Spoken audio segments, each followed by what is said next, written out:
भारतीय सीमा सुरक्षामा खटिएका नेपाली गोर्खा सैनिकले ज्यान गुमाएका छन्। जम्मू काश्मीरको लाइन अफ कन्ट्रोल LOC क्षेत्र नजिक सोमबार बिहान भएको गोलाबारीमा भारतीय सेनाका एकजना नेपाली गोर्खा सैनिकको मृत्यु भएको हो।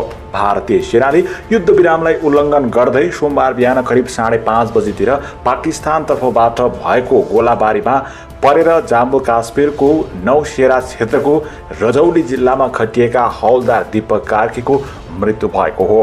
गोलाबारीमा गम्भीर घाइते भएका कार्कीको उपचारको क्रममा मृत्यु भएको हो। 37 वर्षीय कार्की गुल्मी निवासी भएको बताइएको छ। भारतीय सञ्चार माध्यमहरूले कार्कीको पार्थिव शरीरलाई मंगलबार दिउँसो गोरखपुरमा लगिने र करिब 4 बजे त्यहीँको राजघाटमा अन्तिम संस्कार गरिएको बताइएको छ। भारतीय सेनाको ड्युटीमै रहेका बेला नेपाली नागरिकको मृत्यु भएको यो पहिलो घटना भने होइन। गत वर्ष मङ्सिरमा पनि जम्मू काश्मीरमै खटिएका गोर्खाको रिप गाउँका 25 वर्षीय अर्जुन थापा मगरले पनि दोहोरो गोलाबारीमा ज्यान गुमाएका थिए। त्यसैगरी जेठ 2074मा पनि भारतीय सेनाको गोर्खा रेजिमेन्टमा कार्यरत 3 जना नेपालीको जम्मू काश्मीरमै भएको आतंकवादी हमलामा मृत्यु भएको थियो। उक्त घटनामा कास्कीका गिरीश गुरुङ, गुल्मीका डम्बरबहादुर पुन र पर्वतका रविन शर्माको ज्यान गएको थियो। त्यसको 3 महिनाभित्रै भदौमा लाइन अफ कन्ट्रोल LOC क्षेत्रमा नजिक भएको गोलाबारीमा परेर भारतीय सेनामा कार्यरत अर्का एकजना नेपाली बोलका 36 वर्षीय सन्दीप थापाको पनि मृत्यु भएको थियो। फेरि 1 महिनाभित्रै भारतीय सेनाकै गोर्खा राइफल्समै कार्यरत 27 वर्षीय राजेश खत्रीको पनि जम्मू काश्मीरमै खटिएका बेला सीमामा भएको दोहोरा गोलाबारीमा मारिएका थिए। जुन 2019मा भारतको पूर्वोत्तर राज्य आसामको जोरडाबाट चीनको सिमाना नजिक रहेको अरुणाञ्चलको मेचुका विमानस्थलबाट उडेको भारतीय वायुसेनाको एउटा विमान दुर्घटना हुँदा लमजुङ कुर्खेउली घर भएका पाइलट लेफ्टिनेन्ट 28 वर्षीय राजेश थापाको पनि त्यति बेला मृत्यु भएको थियो। जम्मू काश्मीरको स्वायत्तता खोज्न गत अगस्त 5मा भारतीय संविधानको धारा 370 खारेज गरेपछि त्यति बेला पनि भारत र पाकिस्तान बीच भएको भिडन्तमा 2 जना नेपाली मारिएका थिए। सन् 1979मा लद्दाखको कारगिलमा भारत र पाकिस्तान बीच भएको युद्धमा भारतीय सेनाका तर्फबाट धेरै नेपाली युद्धमा सहभागी भएका थिए। उक्त युद्धमा कति संख्यामा नेपाली मारिए भने एकिन तथ्याङ्क नभए पनि धेरै मारिएको अनुमान नेपालमा गरिन्छ। कथित रोजगारीका लागि गैर सैनिक नेपाली पनि भारतीय सेनालाई सहयोग पुर्याउन गएको बताइन्छ। भारतले पटक पटक युद्ध गरिसकेका छिमेकी पाकिस्तान र चीनसँग सीमामा विवाद बढ्न थाल्ने बित्तिकै गोर्खा सैनिकलाई खटाउने गरेको छ। सन् 2017मा चीन र भारतबीच डोकलामलाई लिएर विवाद चर्केपछि पनि त्यहाँ भारतीय गोर्खा सैनिक हटाएको थियो। यद्यपि पछिल्लो समय चीनसँग भएको लद्दाखको गलवान क्षेत्रमा जडाउ भएपछि भारतीय सैनिक 20 जना मारिएपछि फेरि पनि त्यहाँ गोर्खा सैनिक भारतले पठाउने तयारी सुरु नेपालमा विदा मनाइरहेका गोर्खा सैनिकलाई समेत धमाधम यति बेला बोलाइरहेको अवस्था छ। उत्तर पूर्वी मेघालय राज्यको सिलिङमा रहेको 8 गोर्खा राइफल्सको हेडक्वार्टरबाट भारतीय सैनिक परिचालन गरिएको थियो। भारतीय सेनाका 6 रेजिमेन्ट र अर्धसैनिक बल आसाम राइफल्समा करिब 40,000 नेपाली नागरिक र नेपाली मूलका भारतीयहरू कार्यरत रहेका छन्। उनीहरूमध्ये कति नेपाली नागरिक हुन् भन्ने तथ्याङ्क न नेपाल सरकारसँग छ न त भारत सरकारले त्यसरी छुट्याएको छ। अहिले भारतीय सेनाको पहिलो, तेस्रो, चौथो, पाँचौं, आठौं, नवौं र 11औं राइफल्समा नेपालीहरू रहेका छन्। त्यसबाहेक असम राइफल्स लगायतका अर्धसैनिक बलमा पनि करिब 20,000 गोर्खा सैनिक रहेका छन्। यी सबैमा 5 देखि 6 वटा बटालियन रहेका छन्। भारतीय सुरक्षाविदहरूले 1 वर्ष अघि गरेको अध्ययन अनुसार भारतीय गोर्खा रेजिमेन्ट तथा आसाम राइफल्समा रहेका मध्ये 70% नेपाली नागरिक छन्। त्यसलाई विश्वास गर्ने हो भने झन्डै 30,000 को संख्यामा नेपाली नागरिकहरू भारतीय सेनामा कार्यरत रहेको अनुमान गर्न सकिन्छ।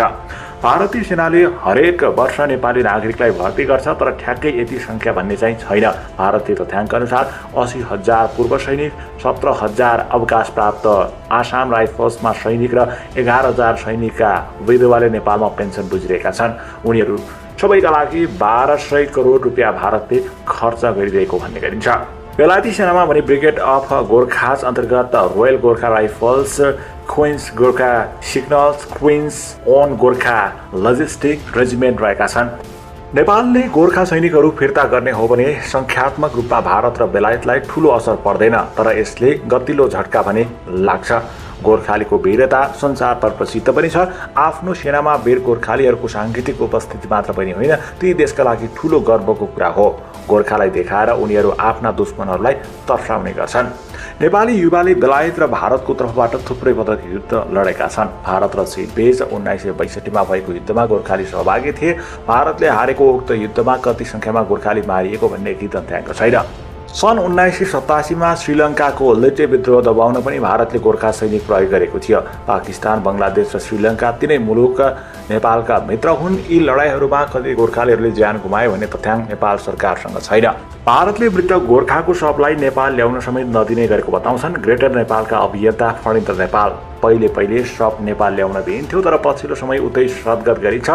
शव नेपालमा ल्याउँदा त्यसले नेपालीहरूलाई औद्योलिक बनाउन सक्ने र गोर्खा भर्ती बन्द गर्न दबाव पर्ने महसुस गरेर भारतले यस्तो रणनीति लिएको उनले बताएका छन्।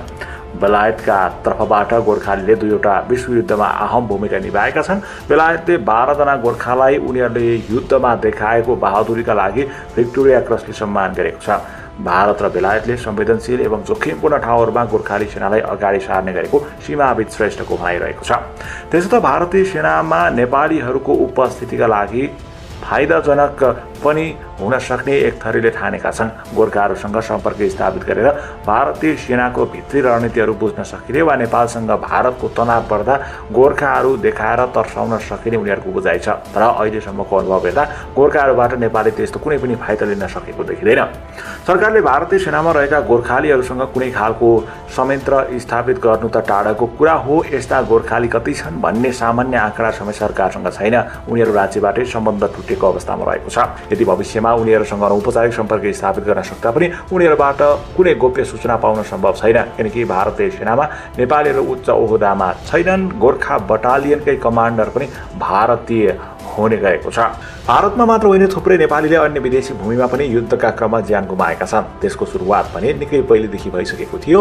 संसारमा धेरै देशलाई आफ्नो उपनिवेशको पन्जाले दबाउँदै आएको तत्कालीन बेलायती साम्राज्यले 1814मा नेपालमाथि हमला गर्यो। छिमेकी भारतले आफ्नो गुलाम बनाइसकेको ईस्ट इन्डिया कम्पनीले नेपाललाई पनि उपनिवेश बनाउन हमला गर्यो, जसलाई एङ्ग्लो नेपाल युद्ध भनेर चिनिन्छ। सन् 1916 सम्म चलेको उक्त युद्धमा नेपाललाई हराएपछि युद्धबन्दी बनाइएका नेपाली फौजका 3000 सदस्यहरू समावेश गरी ईस्ट इन्डिया कम्पनीले गोर्खा ब्रिगेड बनायो। त्यहीबाट नेपाली गोर्खाहरू गोर्खा सैनिकका रूपमा विदेशी सेनामा भर्ना हुन थालेको हो। पहिलो र दोस्रो विश्वयुद्धमा नेपाली कुनै पनि शक्ति राष्ट्रको कतातिर नलागी तटस्थ बस्यो, तर नेपालीले भने ज्यान गुमाउनु पर्यो अरू देशका लागि। ती युद्धमा कति नेपाली मारिए भन्ने एकिन तथ्याङ्क छैन।